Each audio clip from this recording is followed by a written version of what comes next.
Duck ಏನ್ ಬಂದಿದೆ? King of cup ಬಂದಿದೆ. ನಮ್ಮ ಲವ್ ಲೈಫ್ ವಿಚಾರದಲ್ಲಿ ಬ್ಯಾಲೆನ್ಸ್ ಅನ್ನ ಮಾಡಬೇಕು ಅನ್ನುವಂತಹ ಆಲೋಚನೆಯಲ್ಲಿರುವಂತಹದ್ದು ನಿಮಗೆ ರೆಪ್ರೆಸೆಂಟ್ ಆಗ್ತಾ ಇದೆ. ಎಮೋಷನಲ್ ಆಗಿ ನೀವು ತುಂಬಾ ಯೋಚನೆಯನ್ನ ಮಾಡ್ತಾ ಇರುವಂತಹದ್ದು, ಒಂದು ಬ್ಯಾಲೆನ್ಸ್ ಇರಬೇಕು, ಒಂದು ರೀತಿಯ ಸ್ಟೇಬಲ್ ಆಗಿರ್ಬೇಕು ನನ್ನ ಲವ್ ಲೈಫು ಅನ್ನುವಂತಹ ಆಲೋಚನೆಯನ್ನ ಮಾಡ್ತಾ ಇರುವಂತಹದ್ದು ರೆಪ್ರೆಸೆಂಟ್ ಆಗ್ತಾ ಇದೆ. ರೀಡಿಂಗ್ ಅನ್ನ ಶುರು ಮಾಡೋಣ. ಓಕೆ, ಇನ್ ಪಾಸ್ಟ್ ಅಲ್ಲಿ ನಾನು ಇವಾಗ ರೀಡಿಂಗ್ ಅನ್ನ ತಗೋತಾ ಇರೋದು ಯಾವ್ದು ಗೊತ್ತಾ? ಸೊ ಪಾಸ್ಟ್ ನ ಬಗ್ಗೆ ಮತ್ತೆ ನಿಮ್ಮ ಲವ್ ಲೈಫಿನ ಪಾಸ್ಟ್ ನ ಬಗ್ಗೆ, ಅಟ್ ಪ್ರೆಸೆಂಟಿನ ಬಗ್ಗೆ, ಹಾಗೇನೆ ಇಮಿಡಿಯೇಟ್ ಫ್ಯೂಚರಿನ ಬಗ್ಗೆ ನಾನು ರೀಡಿಂಗ್ ಅನ್ನ ತಗೋತಾ ಇರೋದು. ಓಕೆನಾ? So bottom of the duck ಅಲ್ಲಿ ಏನಿತ್ತು? So bottom of the duck ನಿಮ್ಗೆ ಏನ್ ಬಂದಿತ್ತು? ಭಾವನಾತ್ಮಕವಾಗಿ ಯೋಚನೆ ಮಾಡುವಂತಹದ್ದು, ಒಂದು ರೀತಿಯ ಸ್ಟೇಬಲ್ ಆಗಿ ಇರಬೇಕು, ಬ್ಯಾಲೆನ್ಸ್ ಅನ್ನ ಮಾಡಬೇಕು ನಮ್ಮ ಲವ್ ಲೈಫಿನಲ್ಲಿ ಅನ್ನುವಂತಹ ಆಲೋಚನೆಯನ್ನ ಮಾಡ್ತಾ ಇರುವಂತಹದ್ದು ಕಿಂಗ್ ಆಫ್ ಕಪ್ಸ್ ನಿಮ್ಮ ಬಾಟಮ್ ಆಫ್ ದ ಡಕ್ ಅಲ್ಲಿ ಬಂದಿತ್ತು. ಅಂದ್ರೆ ನಿಮ್ಮ ಪಾಸ್ಟ್ ನಲ್ಲಿ ಏನಾಗಿತ್ತು? ಸೊ ನೀವು ಬಹಳಷ್ಟು ಯೋಚನೆ ಮಾಡಿನೇ, ನಿಮ್ಮ ಅಂತರಾತ್ಮದ ಮಾತನ್ನ ಕೇಳಿಯೇ ನೀವು ಬಹಳಷ್ಟು ಯೋಚನೆಯನ್ನ ಮಾಡಿ ನೀವು ಕೆಲವೊಂದು ಪ್ರಪೋಸಲ್ ಗಳನ್ನ ಮಾಡಿರೋ, ನಿಮ್ಮ ಲವ್ ಲೈಫಿನ ವಿಚಾರದಲ್ಲಿ ಕೆಲವೊಂದು ಪ್ರಪೋಸಲ್ ಗಳನ್ನ ಮಾಡಿರುವಂತಹದ್ದು ಅಥವಾ ಪ್ರಪೋಸಲ್ ಗಳನ್ನ ನೀವು ಸ್ವೀಕರಿಸಿರುವಂತಹದ್ದು. ಓಕೆನಾ? ಸೊ ಎಮೋಷನಲ್ ಆಗಿ ಏನಾಗಿತ್ತು? ನೀವಿಬ್ರು ಸಮಾಧಾನವಾಗಿ ಇದ್ರಿ, ಸಾಮರಸ್ಯದಿಂದ ಇರ್ತಿತ್ತು, ಮತ್ತೆ ಲವ್ ಲೈಫಿನ ವಿಚಾರದಲ್ಲಿ ಒಂದು ಫುಲ್ಫಿಲ್ಮೆಂಟ್ ಇರ್ತಿತ್ತು. ಹೌದಾ? ನಿಮ್ಮ ಪಾಸ್ಟ್ ನಲ್ಲಿ ಬಹಳಷ್ಟು ಯೋಚನೆ ಮಾಡಿಯೇ ಕೆಲವೊಂದು ಫುಲ್ಫಿಲ್ಮೆಂಟ್ ಗಳು ಇರುತ್ತೆ ಅನ್ನುವಂತಹ ಆಲೋಚನೆಯನ್ನು ಮಾಡಿಯೇ ನೀವು ಕೆಲವೊಂದು ಪ್ರಪೋಸಲ್ ಗಳನ್ನ ಮಾಡಿರುವಂತಹದ್ದು ಅಥವಾ ಪ್ರಪೋಸಲ್ ಗಳನ್ನ ನೀವು ಸ್ವೀಕರಿಸಿರುವಂತಹದ್ದು ನಿಮ್ಮ ಲವ್ ಲೈಫಿನ ವಿಚಾರದಲ್ಲಿ ರೆಪ್ರೆಸೆಂಟ್ ಆಗ್ತಾ ಇದೆ. ಆದ್ರೆ ಅಟ್ ದ ಪ್ರೆಸೆಂಟ್ ನಲ್ಲಿ ಏನಾಗ್ತಾ ಇದೆ? ಅಟ್ ದ ಪ್ರೆಸೆಂಟ್ ನಲ್ಲಿ ನೀವ್ ಯಾಕೋ ಆಲೋಚನೆಯನ್ನ ಮಾಡ್ತಾ ಇರುವಂತಹದ್ದು ರೆಪ್ರೆಸೆಂಟ್ ಆಗ್ತಾ ಇದೆ ನಿಮ್ಮ ಲವ್ ಲೈಫಿನ ವಿಚಾರವಾಗಿ.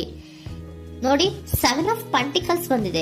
ಸೊ 7 ಆಫ್ ಪೆಂಟಿಕಲ್ಸ್ ಏನನ್ನ ರೆಪ್ರೆಸೆಂಟ್ ಮಾಡುತ್ತೆ? ಪೀರಿಯಡ್ ಆಫ್ ಕಾಂಟೆಂಪ್ಲೇಷನ್, ಏನೋ ಒಂದು ಯೋಚನೆಯನ್ನ ಮಾಡ್ತಾ ಇರುವಂತಹದ್ದು ನಿಮಗೆ ರೆಪ್ರೆಸೆಂಟ್ ಆಗ್ತಾ ಇದೆ.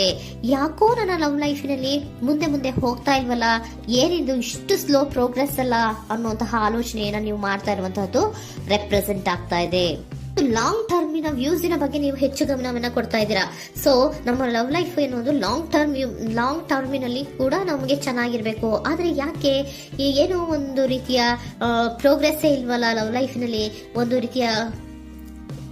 ಒಂದು ರೀತಿಯ ಖುಷಿ, ಸಂತೋಷ, ಸಮಾಧಾನ ಯಾಕಿಲ್ಲ ಅನ್ನುವಂತಹ ಆಲೋಚನೆಯನ್ನ ಮಾಡ್ತಾ ಇರುವಂತಹದ್ದು ಅಟ್ ಪ್ರೆಸೆಂಟ್ ಅಲ್ಲಿ ರೆಪ್ರೆಸೆಂಟ್ ಆಗ್ತಾ ಇದೆ.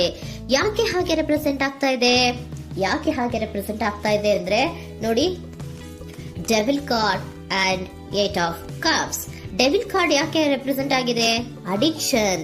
ನೀವು ಅವ್ರನ್ನ ತುಂಬಾ ಅಡಿಕ್ಟ್ ಆಗ್ಬಿಟ್ಟಿದ್ದೀರಾ, ಅಂದ್ರೆ ಅವ್ರನ್ನ ತುಂಬಾ ಹಚ್ಕೊಂಡ್ಬಿಟ್ಟಿದ್ದೀರಾ, ನಿಮ್ಗೆ ಅವ್ರನ್ನ ಬಿಟ್ಟಿರಕ್ ಆಗೋದಿಲ್ಲ.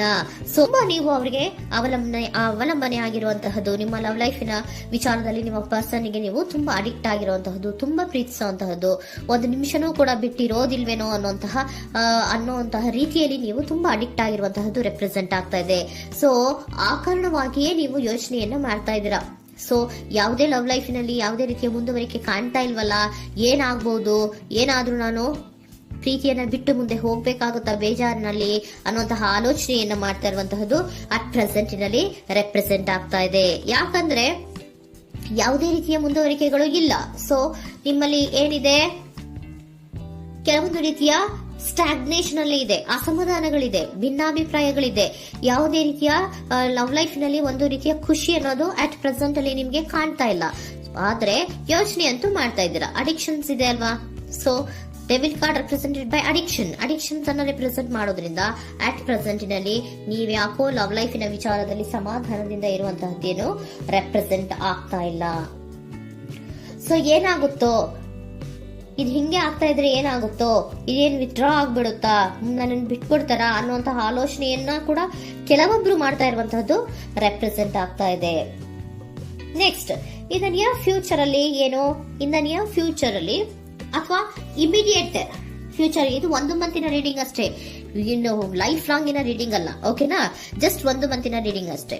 ನೆಕ್ಸ್ಟ್ ಬಂದಿರುವಂತಹದ್ದು ಯಾವುದು? 8 ಆಫ್ ಪೆಂಟಿಕಲ್ಸ್ ಬಂದಿದೆ. ಸೊ 8 ಆಫ್ ಪೆಂಟಿಕಲ್ಸ್ ಏನ್ ಮಾಡ್ಬೇಕಿತ್ತು? ನೀವು ಈ ಅಡಿಕ್ಷನ್ಸ್ ಅನ್ನ ಬಿಟ್ಟು, ಯೋಚನೆಯನ್ನ ಬಿಟ್ಟು, ಏನಕ್ಕೆ ಅಸಮಾಧಾನ ಆಗ್ತಾ ಇದೆ ಅನ್ನೋದನ್ನೆಲ್ಲ ಬಿಟ್ಬಿಟ್ಟು ನೀವು ಫೋಕಸ್ ಅನ್ನ ಮಾಡುವಂತಹದ್ದು ರೆಪ್ರೆಸೆಂಟ್ ಆಗ್ತಾ ಇದೆ. ಸೊ ಏನ್ ಫೋಕಸ್ ಮಾಡುವಂತಹದ್ದು? ಏನಾಗಿದೆ ನನ್ನ ಲವ್ ಲೈಫಿನ ವಿಚಾರದಲ್ಲಿ? ಎಲ್ಲ ಚೆನ್ನಾಗೇ ಇತ್ತಲ್ಲ ನೋಡಿ, ಪಾಸ್ಟಿನಲ್ಲಿ ನಿಮಗೆ ಚೆನ್ನಾಗೇ ಇತ್ತಲ್ಲ, ಯೋಚನೆ ಮಾಡಿನೇ ತಾನೇ ನೀವು ಲವ್ ಲೈಫಿನಲ್ಲಿ ಪ್ರಪೋಸಲ್ಗಳನ್ನ ಸ್ವೀಕರಿಸಿದ್ದು, ಮತ್ತೆ ಅಲ್ಲಿ ಫುಲ್ಫಿಲ್ಮೆಂಟ್ ಇರುತ್ತೆ ಅಂತ ತಾನೇ ನೀವು ಸಮಾಧಾನವಾಗಿ ಪ್ರಪೋಸಲ್ಗಳನ್ನ ಸ್ವೀಕಾರ ಮಾಡಿದ್ದು. ಆದ್ರೆ ಅಟ್ ಪ್ರೆಸೆಂಟಿನಲ್ಲಿ ಕೆಲವೊಂದು ರೀತಿಯ ಭಿನ್ನಾಭಿಪ್ರಾಯಗಳು, ಕೆಲವೊಂದು ರೀತಿಯ ಅಡಿಕ್ಷನ್ಗಳು, ಕೆಲವೊಂದು ರೀತಿಯ ಯೋಚನೆಯನ್ನ ಮಾಡ್ತಾ ಇರುವಂತಹದ್ದು ರೆಪ್ರೆಸೆಂಟ್ ಆಗ್ತಾ ಇದೆ. ಅಟ್ ಪ್ರೆಸೆಂಟಿನಲ್ಲಿ ನೀವೇನು ಸಮಾಧಾನವಾಗಿ ಲವ್ ಲೈಫಿನಲ್ಲಿ ಇಲ್ಲದೆ ಇರುವಂತಹದ್ದು ರೆಪ್ರೆಸೆಂಟ್ ಆಗ್ತದೆ. ಆದ್ರೆ ಇಮಿಡಿಯೇಟ್ ಫ್ಯೂಚರಿನಲ್ಲಿ ಏನಾಗ್ತಾ ಇದೆ, 8 ಆಫ್ ಪೆಂಟಿಕಲ್ಸ್ ಬಂದಿದೆ. ಸೊ 8 ಆಫ್ ಪೆಂಟಿಕಲ್ಸ್ ಏನನ್ನ ರೆಪ್ರೆಸೆಂಟ್ ಮಾಡುತ್ತೆ? ಓಕೆ, ನೀವೇನ್ ಮಾಡ್ತಾ ಇದ್ದೀರಾ, ಬಹಳಷ್ಟು ಫೋಕಸ್ ಅನ್ನ ನಿಮ್ಮ ಲವ್ ಲೈಫಿನ ವಿಚಾರದಲ್ಲಿ ಮಾಡ್ತಾ ಇರುವಂತಹದ್ದು. ಏನ್ ಮಾಡ್ಬೇಕು, ಯಾಕಿಷ್ಟು ಭಿನ್ನಾಭಿಪ್ರಾಯಗಳು ಬರ್ತಾ ಇದೆ ಅನ್ನೋದ್ರ ಬಗ್ಗೆ ನೀವು ಯೋಚನೆಯನ್ನ ಮಾಡ್ತಾ ಇರುವಂತಹದ್ದು ರೆಪ್ರೆಸೆಂಟ್ ಆಗ್ತಾ ಇದೆ. ನೋಡಿ, ಅದರ ಬಗ್ಗೆ ಹಾರ್ಡ್ ವರ್ಕ್ ಅನ್ನ, ಲವ್ ಲೈಫಿನ ವಿಚಾರವಾಗಿ ಸ್ವಲ್ಪ ಹಾರ್ಡ್ ವರ್ಕ್ ಅನ್ನ ಮಾಡ್ತಾ ಇರುವಂತಹದ್ದು ರೆಪ್ರೆಸೆಂಟ್ ಆಗ್ತಾ ಇದೆ. ಸೊ ಬಹಳಷ್ಟು ಕಮಿಟ್ಮೆಂಟ್ ಅನ್ನ ಇಟ್ಕೊಂಡು ಇದನ್ನ ನಾನು ಸರಿ ಮಾಡ್ಕೊಳ್ಳೇಬೇಕು ಅನ್ನುವಂತಹ ಆಲೋಚನೆಯನ್ನ ಮಾಡ್ತಾ ಇರುವಂತದ್ದು. ಸರಿ ಆಗ್ಲೇಬೇಕು, ಈ ಎಲ್ಲಾ ರೀತಿಯ ಅಸಮಾಧಾನಗಳಿಂದ ನಾನು ಆಚೆ ಬರಬೇಕು, ಸಮಾಧಾನವಾಗಿರ್ಬೇಕು, ಬ್ಯಾಲೆನ್ಸ್ ಅನ್ನ ಮಾಡಬೇಕು ಅನ್ನೋದನ್ನ ನೀವು ಇಟ್ಕೊಂಡು ನೀವು ಹಾರ್ಡ್ ವರ್ಕ್ ಅನ್ನ ನಿಮ್ ಲವ್ ಲೈಫಿನ ವಿಚಾರದಲ್ಲಿ ಮಾಡ್ತಾ ಇರುವಂತದ್ದು ರೆಪ್ರೆಸೆಂಟ್ ಆಗ್ತಾ ಇದೆ. ನೆಕ್ಸ್ಟ್ ಕಾರ್ಡ್ ಕೂಡ ನಿಮ್ಗೆ ಕಿಂಗ್ ಆಫ್ ಸೋರ್ಟ್ಸ್ ಬಂದಿದೆ. ಸೊ ಕಿಂಗ್ ಆಫ್ ಸೋರ್ಟ್ಸ್ ಏನನ್ನ ರೆಪ್ರೆಸೆಂಟ್ ಮಾಡುತ್ತೆ? ಸ್ಪಷ್ಟವಾಗಿ ಥಿಂಕ್ ಅನ್ನ ಮಾಡ್ತಾ ಇದ್ದೀರಾ. ನಮ್ಮ ಲವ್ ಲೈಫಿನ ವಿಚಾರದಲ್ಲಿ ಯಾಕೆ ಅಸಮಾಧಾನ ಬರ್ತಾ ಇದೆ, ಯಾಕೆ ಭಿನ್ನಾಭಿಪ್ರಾಯ ಬರ್ತಾ ಇದೆ, ನಾನಂತೂ ಅವ್ರನ್ನ ಬಿಟ್ಟಿರಕ್ಕಾಗಲ್ಲ. ಸೊ ನಾನೇನ್ ಮಾಡ್ಬೇಕು, ಇದನ್ನೆಲ್ಲ ಕೂಡ ಬ್ಯಾಲೆನ್ಸ್ ಅನ್ನ ಮಾಡ್ಬೇಕು. ಅದಕ್ಕೆ ನಾನು ಏನ್ ಮಾಡ್ಬೇಕು, ಫೋಕಸ್ ಅನ್ನ ಮಾಡ್ಬೇಕು. ಫೋಕಸ್ ಅನ್ನ ಮಾಡಿ ಅಲ್ಲಿ ನೀವು ಕರೆಕ್ಟ್ ಆಗಿ ಕ್ಲಿಯರ್ ಥಿಂಕಿಂಗ್ ಅನ್ನ ಮಾಡಿ, ಒಂದು ಸ್ಟ್ರಾಂಗ್ ವಿಲ್ ಪವರ್ ಅನ್ನ ಇಟ್ಕೊಂಡು ನೀವು ಮೆಚ್ಯೂರ್ ಆಗಿ ಥಿಂಕ್ ಮಾಡಿ ಕೆಲವೊಂದು ರೀತಿಯ ನಿರ್ಧಾರಗಳನ್ನ ಮಾಡುವಂತಹದ್ದು ರೆಪ್ರೆಸೆಂಟ್ ಆಗ್ತದೆ. ನೋಡಿ, ಸ್ಟ್ರಾಂಗ್ ಆಗಿ ಒಂದು ವಿಲ್ ಪವರ್ ಅನ್ನ ಇಟ್ಕೊಂಡು ಫೋಕಸ್ ಅನ್ನ ಮಾಡಿ ನೀವು ನಿಮ್ಮ ಲವ್ ಲೈಫಿನ ವಿಚಾರದಲ್ಲಿ ಬಹಳಷ್ಟು ಧೈರ್ಯದಿಂದ ನಿಮ್ಮ ಲವ್ ಲೈಫಿನ ವಿಚಾರವನ್ನ ಅಥವಾ ಲವ್ ಅನ್ನ ನೀವು ಬ್ಯಾಲೆನ್ಸ್ ಅನ್ನ ಮಾಡುವಂತಹದ್ದು ರೆಪ್ರೆಸೆಂಟ್ ಆಗ್ತಾ ಇದೆ. ಈಗ ಅಟ್ ಪ್ರೆಸೆಂಟ್ ಅಲ್ಲಿ ನಿಮಗೆ ಬೇಜಾರಿರಬಹುದು, ವಿಧಾನಗಳಿರಬಹುದು, ಆದ್ರೆ ಇನ್ ನೆಕ್ಸ್ಟ್ ನಿಂದ ನಿಯರ್ ಫ್ಯೂಚರ್ ಅಲ್ಲಿ ನೀವು ಅದನ್ನ ಫೋಕಸ್ ಮಾಡುವಂತಹದ್ದು, ಅದರ ಕಡೆಗೆ ಹೆಚ್ಚು ಗಮನವನ್ನ ಕೊಡೋದು, ಕ್ಲಾರಿಟಿಯ ಥಿಂಕಿಂಗ್ ಅನ್ನ ಮಾಡುವಂತಹದ್ದು, ಕ್ಲಿಯರ್ ಆಗಿ ಥಿಂಕಿಂಗ್ ಅನ್ನ ಮಾಡೋದು, ಕ್ಲಾರಿಟಿಗೆ ಬರುವಂತಹದ್ದು, ಧೈರ್ಯವಾಗಿ ಮುಂದೆ ಹೋಗುವಂತಹದ್ದು ನಿಮ್ಗೆ ರೆಪ್ರೆಸೆಂಟ್ ಆಗ್ತಾ ಇದೆ. ಅದೇ ನಿಮಗೆ ಬಾಟಮ್ ಆಫ್ ದ ಡಕ್ ಬಂದಿರುವಂತಹದ್ದು ಕಣ್ರಿ, ಕಿಂಗ್ ಆಫ್ ಕಪ್ಸ್ ಬಂದಿದೆ.